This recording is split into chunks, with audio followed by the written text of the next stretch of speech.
रहता है। यहाँ इंतजार करना पड़ा मेरा, इसके लिए मैं आप सभी लोगों से सबसे पहले क्षमा भी चाहता हूँ।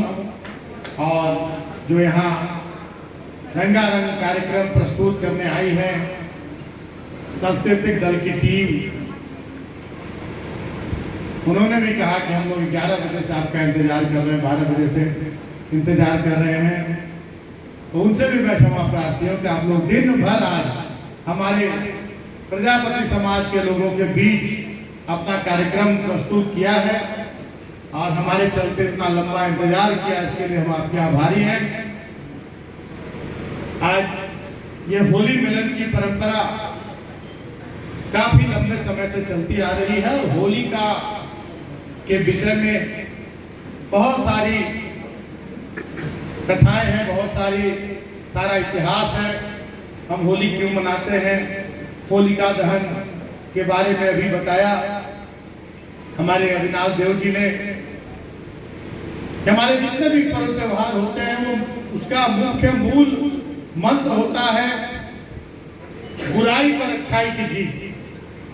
चाहे वो हमारा दशहरा हो या होली हो या हम रामनवमी मनाते हैं, सभी यही प्रतीक है कि बुराई पर हमेशा अच्छाई की जीत हुई है, असत्य पर हमेशा सत्य की जीत हुई है। और जहां समाज में भेदभाव पैदा करने की कोशिश की जाती है, हमें बांटने की कोशिश की जाती है जाति के नाम पर, धर्म के नाम पर, वैसे ताकतों की भी हमेशा एक न एक दिन हार हुई है और सामाजिकता, सांप्रदायिक सौहार्द हमेशा जीता है। और हमारे पूर्वजों ने वैसे सामूहिक त्योहारों की, सामूहिक परंपराओं की जो शुरुआत की थी, इसके पीछे मूल उद्देश्य यही था कि हमारा समाज एकजुट रहे, हम सभी लोग मिलजुल कर एक साथ रहें। एक साल में एक पर्व आता है और समाज परिवार एक साथ रहते हैं तो थोड़ी बड़ी कहीं कहीं किसी बात को लेकर मन मुटाव हो जाता है, कोई खटास आ जाता है। तो ऐसे आयोजन हमारे पूर्वजों की सोच आज के बड़े बड़े जो वैज्ञानिक हैं, बड़े बड़े राजनेता हैं, उनसे बहुत ऊंची थी और बहुत दूरगामी सोच थी। और सभी पर्व त्योहार का, सभी पूजा का मूल मंत्र, मूल उद्देश्य था कि हम लोग एक रहे, हमारा समाज एक रहे, हम आपस में मिलजुल कर एक भाईचारे का संदेश दें। और होली भी का त्योहार भी सबसे बड़ा त्योहार है जो एक भाईचारे का संदेश देता है, आपसी प्रेम का संदेश देता है, सांप्रदायिक सौहार्द का संदेश देता है। तो आज हमारे कुम्हार समाज के लोगों ने यह आयोजन किया है। आज हम लोग यहाँ सांस्कृतिक कार्यक्रम कर रहे हैं, हम लोग पकवान खा रहे हैं, एक दूसरे को अबीर गुलाल लगा रहे हैं। लेकिन आज हम लोगों को यह संकल्प भी लेना होगा कि हम लोग एकजुट होकर रहेंगे, समाज के लोग एकजुट होकर रहेंगे।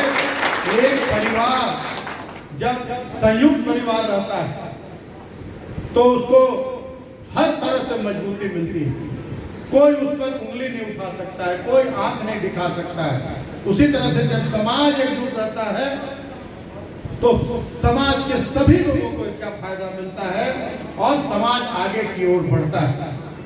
इसलिए मैं आज के दिन में यही कहना चाहूंगा कि मैं तो सेवा के रूप में राजनीति करता हूं और निरंतर आपकी सेवा कर रहा हूं, लेकिन सभी को खुश रखना भी संभव नहीं है।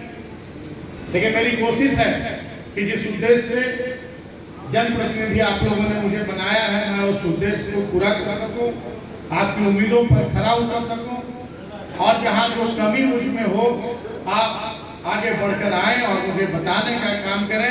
मैं निश्चित रूप से अपनी कमियों को सुधारने का काम करूंगा, उस कमी को मैं पूरा करने का काम करूंगा। और समाज की ओर से जो बातें रखी गई हैं मैं उस पर गंभीर हूँ कि माटी कला बोर्ड के लिए एक यहाँ कार्यालय होना चाहिए। उपलब्धता जैसे भी होगी मैं बात करूंगा जिला प्रशासन के लोगों से, और उपलब्धता होते ही मैं आपको यह आश्वस्त करता हूं कि आप लोगों के लिए कार्यालय मैं उपलब्ध कराऊंगा। और जहां तक माटी कला बोर्ड की बात है तो अभी जिस परिस्थितियों से हम गुजर रहे हैं, 2 साल हमारा कोरोना में बीता और उसके बाद किस तरह से केंद्र की सरकार के द्वारा इस आम जन की सरकार को जो सीधे अंतिम पंक्ति के लोगों तक, माननीय मुख्यमंत्री की हमारी सोच है कि आपकी अंतिम पंक्ति के लोगों को कैसे उनका हक अधिकार मिले, कैसे इस राज्य का विकास हो। लेकिन बार बार केंद्रीय एजेंसियों से और तरह के आयोग से बार बार सरकार का काम खींचने का काम किया जा रहा है, विकास को रोकने का काम किया जा रहा है। और हम लोग इसी तरह से इस सबसे जूझते हुए हम झारखंड को आगे बढ़ाने का काम कर रहे हैं, झारखंड की जनता को उनका हक अधिकार दिलाने का काम कर रहे हैं। और भरोसा चाहते हैं कि बहुत जल्द जैसे ही किसी भी बोर्ड निगम के गठन की चर्चा होगी, माटी कला बोर्ड का गठन भी निश्चित रूप से होगा। यही कहते हुए आप सभी लोगों को फिर से मैं होली की बहुत बहुत शुभकामनाएं देता हूँ और आप सभी लोगों से अपील करता हूँ कि त्योहार आपसी भाईचारे और